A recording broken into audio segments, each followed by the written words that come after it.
Hello my friends, welcome back to my channel. My name is Novella. Today is Wednesday and that means my midweek check-in.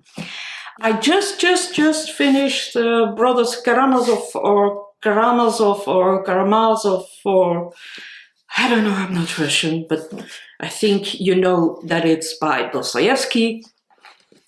Woo, a lot of drama in this book. We will talk about it later because I'm doing this as a buddy together with Fraser Simons.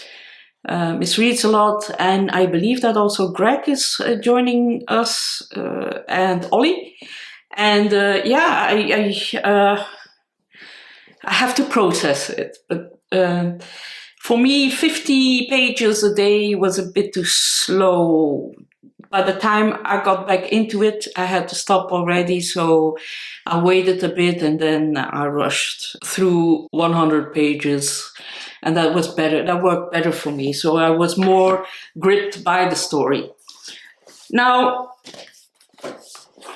I am also reading another book that I bought actually in a pack. I will show you the pack later on. It's all secondhand and I bought a pack for €8. So this one is by Diana Souhami, Coconut Chaos. I actually didn't know what it was about. It's about Pitcairn, mutiny and a seduction at sea. So this is partly novel, partly biography, and part romance, I guess. And yeah, there lies the problem. So I thought it was going to be about the mutiny and stuff, but it's more about Pitcairn, and the novelist travels towards Pitcairn because it's not so easy to get there, because it's actually far, far away. It's extremely remote. There are barely any boats going to Pitcairn. And there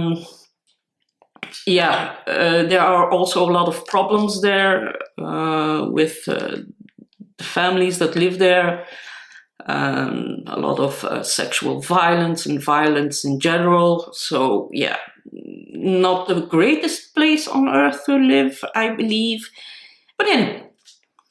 And she also wants to talk about the mutiny that happened on the Bounty, because a couple of people that were on the mutiny lived there, and they took a couple of native women from Tahiti, I believe, and some native men, and the native men were treated like slaves, actually. And so that wasn't very nice either. And then apparently the author has a sort of a romance on the ship that takes them to Pitcairn, or takes them from Pitcairn. I have no idea. It's a bit messy. And then I realized, I know that name, Diana Souhami. And then I realized she wrote Edith Cavell, a big biography. Edith Cavell is, of course, the nurse who died in Belgium, who was shot or executed by the Germans in the First World War in 1915. She not only was running a hospital in Brussels, but she was also running a smuggle route from France to the Netherlands, because the Netherlands was, during the First World War, they were, neutral. And so she smuggled young men to the Netherlands because they didn't want to fight in the war, or they wanted to get back to their Allied troops, Now, this is a very mediocre work, I believe. It's very incomplete. Besides the name of Edith Cavell, that is always well written, but all the other names that came into her life, especially in Belgium, were misspelled. All of them, every single one of them. She forgets that there were a lot more people helping her to establish that route, that escape route. So when you see Belgium, you have the upper part is Flemish and the other part is French-speaking, and they need to cross the Flemish part to get to the Dutch border. And apparently they didn't need that. The Flemish people who helped her didn't count. And we know that she stayed a long time in Ghent together with Madame de Croix. She was a baroness and she was very important for the smuggle route. And they never mentioned it wasn't necessary. I know why, because all the documents are in Dutch from that part, and you have to speak Dutch to know what happened. And if you don't care enough, if it's more or less correct, those people weren't important. And then I will also start reading this one, The Mysteries by Knut Hamsun. This was written at the end of the 19th century, so late 1800s. It's about a man who arrives at a local village in a bright yellow suit. In those days, people were only gray and black and brown. That was it. And he arrived there in a bright yellow suit with a violin case. And he immediately befriends the village idiot. He sends telegraphs to himself every single day.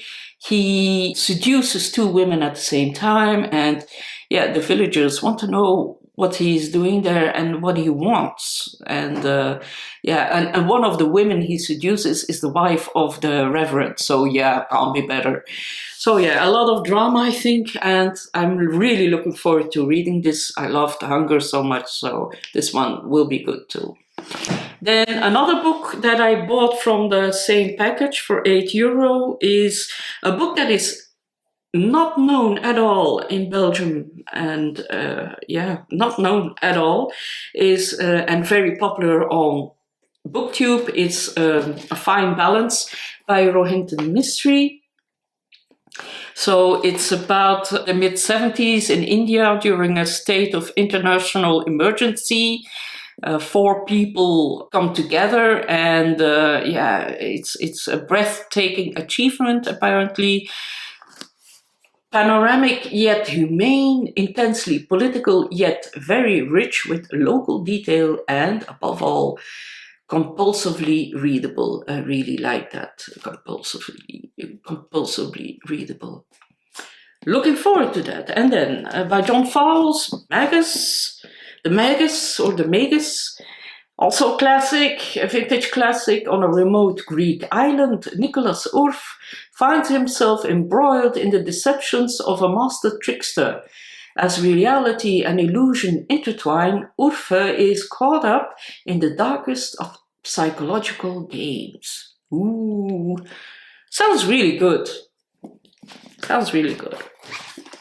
Then this one I also bought in the same package, The Long Song by Andrea Levy. This is about a woman who lives through the abolition of Jamaica, and at the end of the abolition and the beginning of their freedom. And her son is writing down the story. Well, he's typing out her story, let's say. So I'm really curious what this is about. It was shortlisted for the 2010 Man Booker Prize, so it can't be bad. I've never read it. If you have read it, drop a line down below and tell me what you think of it. And then also, two were translated. This is by Han Kang or Han Kang or Han Kang, the vegetarian. This is about a person, Yeung Ye and her husband are seemingly very normal people, but then they want to be vegetarians, and there are very few vegetarians in South Korea. Everything is very regulated there, and social codes and moral codes are very strict, and and things go out of hand quickly. Very perverse, apparently, very shocking, very bleak. I'm curious. And then also, I don't know yet the English name. I haven't found it yet. The English name for this book, it's by José Saramago, and this is about a country, an unnamed country, and from the night from the 31st of December up on the 1st of January, everybody becomes immortal. Immortal, nobody dies. And at the beginning, it's great fun, but after a couple of months, it's getting annoying. It's getting out of hand. I'm really, really looking forward to reading this. Apparently, it's very funny too. So let me see.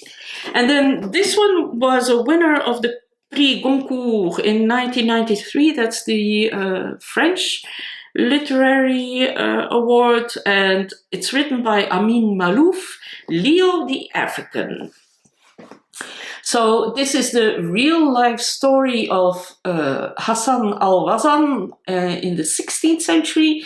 He was a traveler and a merchant, and his story is a catalogue of pirates, slave girls and princesses, encompassing the complexities of a world in a state of religious flux.